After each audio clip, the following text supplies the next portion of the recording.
وہ عین الحق کے سامنے گیا اور اسے مخاطب کر کے کہنے لگا، امیر عین الحق، سلطان کو خبر ہو گئی ہے کہ چنگیز خان نے اپنے 2 بیٹوں کو لشکر دے کر آپ پر حملہ آور ہونے کے لیے روانہ کیا ہے۔ چنانچہ اس کے رد عمل کے طور پر سلطان نے اپنے 2 بڑے سالاروں نظام الدین اور عارض زوزنی کو لشکر دے کر آپ کی مدد کے لیے روانہ کیا ہے۔ وہ دونوں سالار اپنے لشکر کے ساتھ ابھی تک کوہستانی سلسلوں کے اندر گھات میں ہیں۔ نظام الدین نے مجھے آپ کے نام یہ پیغام دے کر بھیجا ہے کہ کل عصر کی نماز کے بعد شہر کے اندر جو آپ کے پاس لشکر ہے اسے لے کر آپ شہر سے باہر نکلیں، چنانچہ جب آپ ایسا کریں گے تو منگول یقیناً آپ پر حملہ آور ہوں گے۔ اس وقت نظام الدین اور عارض زونی اپنے لشکر کے ساتھ قریب ہی ہوں گے، اور جب آپ کو ہدف بنانے کے لیے منگول آپ پر حملہ آور ہوں گے تو وہ بھی اپنے رد عمل کا اظہار کریں گے۔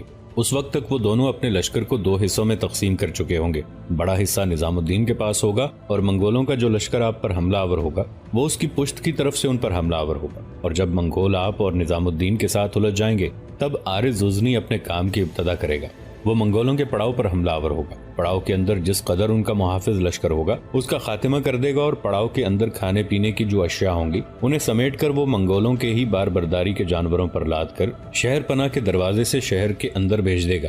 اس کے بعد وہ نظام الدین کی طرح منگولوں پر حملہ آور ہو جائے گا۔ ساری کارروائی سے پہلے نظام الدین نے کہا تھا کہ آپ یہ کام کریں کہ اپنے بہترین تیر اندازوں کو فصیل کے اوپر متعین کریں، وہ وہاں لیٹ جائیں گے۔ جب منگولوں کے ساتھ ٹکراؤ ختم کرنا ہوگا تب نظام الدین فضاؤں کے اندر تکبیریں بلند کرے گا۔ تکبیروں کی یہ صدائیں اشارہ ہوں گی کہ اب پسپائی اختیار کی جائے۔ منگولوں پر حملہ آور ہو کر ان کے لشکر کی تعداد جو کم کرنا تھی وہ ہو چکی، لہٰذا آپ بھی پیچھے ہٹیں گے، نظام الدین اور عارض زوزنی بھی پیچھے ہٹیں گے۔ جب ایسا ہوگا تب یقیناً منگول پیچھا کریں گے۔ جب وہ پیچھا کریں گے تو فصیل پر متعین تیر انداز ان پر بارش کی طرح تیر اندازی کریں گے۔ جب ایسا ہوگا تب منگول تعاقب ترک کر دیں گے، اپنے پڑاؤ کی طرف چلے جائیں گے، اور آپ نظام الدین اور عارض زوزنی مختلف دروازوں سے شہر میں داخل ہو کر اپنے آپ کو محفوظ کر لیں گے۔ اس طرح یہ سلسلہ جاری رہے گا۔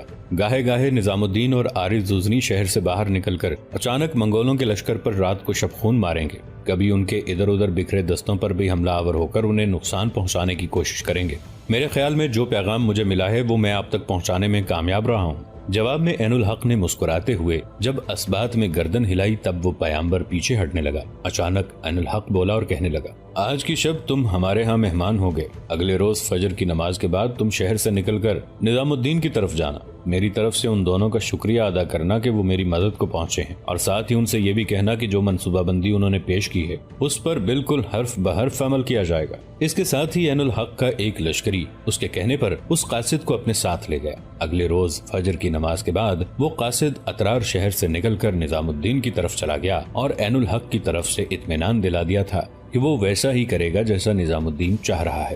چنانچہ اسی روز عصر کے بعد عین الحق اپنے لشکر کے ساتھ شہر پناہ کے جنوبی دروازے سے نکلا اور منگولوں کی طرف بڑھا۔ منگول بڑے خوش ہوئے کہ عین الحق کھلے میدانوں میں ان کا مقابلہ کرنے کے لیے نکلا ہے، لہٰذا منگولوں کا لشکر چغتائی خان اور عقدائی خان کی سرکردگی میں عین الحق کی طرف لپکا۔ وہ تھوڑا ہی آگے بڑھے ہوں گے کہ اچانک شہر پناہ کے شمالی دروازوں کی طرف سے نظام الدین اپنے لشکر کے ایک حصے کے ساتھ نمودار ہوا، اور وہ منگولوں کی پشت پر قرنوں کے فاصلوں کو سمیٹتی زہریلی ہواؤں کے تھپیڑوں، قیامت خیز بیزاریوں سے سجی برق کی اندھی برہمی، روح کو جسموں سے گریزاں کرتے بارود بھرے شراروں، نادیدہ بلندیوں تک کو لپیٹ دینے والے خاک اڑاتے عذاب بھرے بگولوں، ذہن و فکر کے سارے اوطاق برباد کر دینے والے دکھوں کے ہجوم کی طرح حملہ آور ہو گیا۔ منگول چاہتے تھے کہ پلٹ کر نظام الدین پر خونخاری سے حملہ آور ہوں کہ سامنے کی طرف سے عین الحق بھی حرکت میں آیا، اور وہ منگولوں پر خون میں مرگ کی تلخی گھولتے طغیانوں کے چڑھتے مرحلوں، شریانوں میں نشتر اتارتے شکست و ریخت کے سلسلوں، جسم و جان کی ساری شادابی چھین کر ان گنت اکائیوں میں تبدیل کرتی ویران دلدلوں کی سرخ آندھیوں اور برستے لپکتے شعلوں کی طرح حملہ آور ہو گیا۔ اس طرح منگول دو طرف سے بری طرح الجھ کر رہ گئے۔ وہ ایک طرف سے نظام الدین اور دوسری طرف سے عین الحق کے حملہ آور ہونے سے اپنے آپ کو تقسیم کرنے کی کوشش کر رہے تھے تاکہ دو طرفہ حملے کو روک سکیں۔ آخر منگولوں نے اپنے آپ کو سنبھالا۔ اس کے بعد وہ نظام الدین اور عین الحق دونوں پر خونخوار جذبوں کی صلیب کھڑی کرتی نفرتوں کے بھڑکتے الاؤ ہوس کے سنسان راستوں پر راہزنوں کی اندھی خلش، کذب و ریا کے آسیب زدہ ارادوں، وحشت آلود آوارہ پریشان پرچھائیوں، دشت در دشت اٹھتے کرب کے طویل سلسلوں کی طرح حملہ آور ہوئے۔ جس وقت منگول بری طرح نظام الدین اور عین الحق کے ساتھ الجھ گئے تھے، تب اچانک ایک طرف سے اپنے حصے کے لشکر کے ساتھ عارض زوزنی نمودار ہوا۔ اس نے منگولوں کے پڑاؤ کا رخ کیا۔ پڑاؤ کے اندر منگولوں کا جو حفاظتی لشکر تھا، عارض زوزنی اس پر عقل کی کجروی، ہوش و حواس کی گمراہی، قلب کی تیرگی، لمحوں کی شوریدہ بختی، اعصاب کے تشنج، بے جہت آسمان تلے درد کی بنجر کہانیاں اور وہموں کی پیاس کھڑی کرتی نفرت کی کھولتی جوالا کی طرح حملہ آور ہو گیا۔ لمحوں کے اندر اس نے منگولوں کے پڑاؤ کے حفاظتی لشکر کا کام تمام کر دیا۔ پھر منگولوں کے پڑاؤ میں جو رسد کا سامان تھا، وہ اس نے منگولوں کے باربرداری کے جانوروں پر لاد کر جانوروں کو اطرار شہر کی شہر پناہ کے شمالی دروازوں کی طرف ہنکا دیا تھا۔ اس طرح اس کے کچھ دستے منگولوں کے رسد کے سامان کو شہر پناہ کے شمالی دروازے سے شہر میں داخل کرنے لگے تھے۔ اس طرح اطرار شہر کے نواح میں آلام کے گہواروں کی خلش، سانسوں کی سلگاہٹ، سینوں کی ویرانیاں، بھوکی کالی سرگرداں آندیاں اور اذیت بھری بیداریاں اپنا آپ دکھانے لگی تھی۔ رزم گاہ کے اندر بھڑکتی آگ، وقت کی بیکل لہریں، عصیاں کی آتش، تیغوں کی بارش، تیروں کی یلغار، دلوں کی جراحتیں، قضا کے کھولتے جبر اور اذیت کے لمحات اپنا رنگ جمانا شروع ہو گئے تھے۔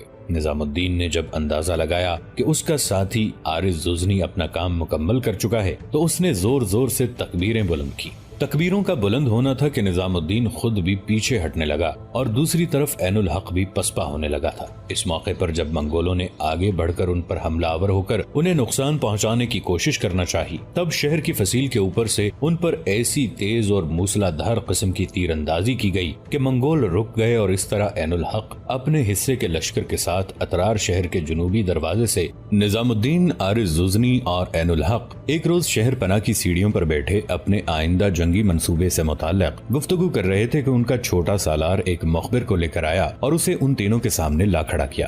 اس موقع پر نظام الدین نے کچھ دیر اس کا جائزہ لیا، پھر کہنے لگا، میرے عزیز بھائی، تو کہاں سے، کس سمت سے آیا ہے؟ جواب میں وہ مخبر بولا اور کہنے لگا، امیر، میں آپ کے لیے 2 خبریں لے کر آیا ہوں۔ پہلی یہ کہ سلطان کو خبر ہو چکی ہے کہ آپ کے ہاتھوں چونکہ منگولوں کا سالار اربوش خان مارا گیا تھا، لہذا چنگیز خان تک یہ بات پہنچ چکی ہے کہ اربوش خان کو قتل کرنے والا سلطان علاؤالدین خوارزم شاہ کا ایک سالار نظام الدین ہے۔ اس بنا پر مرنے والے اربوش کی چچا زاد بہن اولون کو ایک لشکر مہیا کیا گیا ہے۔ اس کے ساتھ اربوش کا بھائی قراچا بھی ہے، جو بہترین جنگجو ہونے کے ساتھ جنگ کا وسیع تجربہ بھی رکھتا ہے، وہ بھی اولون کا چچا زاد ہے۔ لہذا دونوں بہن بھائی مل کر نظام الدین کو تلاش کر کے اور اسے قتل کر کے اربوش کا انتقام لیں گے، اور اس سلسلے میں چنگیز خان نے انہیں خاصا بڑا لشکر بھی مہیا کر دیا ہے، اور اس لشکر کے ساتھ وہ حرکت میں آ چکے ہیں۔ اس معاملے کو دیکھتے ہوئے سلطان نے اپنے سارے لشکر کے علاوہ یہاں بھی پیغام بھجوایا ہے کہ نظام الدین کو آئندہ نظام الدین کے نام سے نہیں بلکہ کوشان خان کے نام سے پکارا جائے، تاکہ منگول نہ نظام الدین کو تلاش کر سکیں اور نہ اسے نقصان پہنچا سکیں۔ یہ الفاظ سن کر نظام الدین کے چہرے پر ہلکا سا تبسم نمودار ہوا، کہنے لگا، چلو ٹھیک ہے،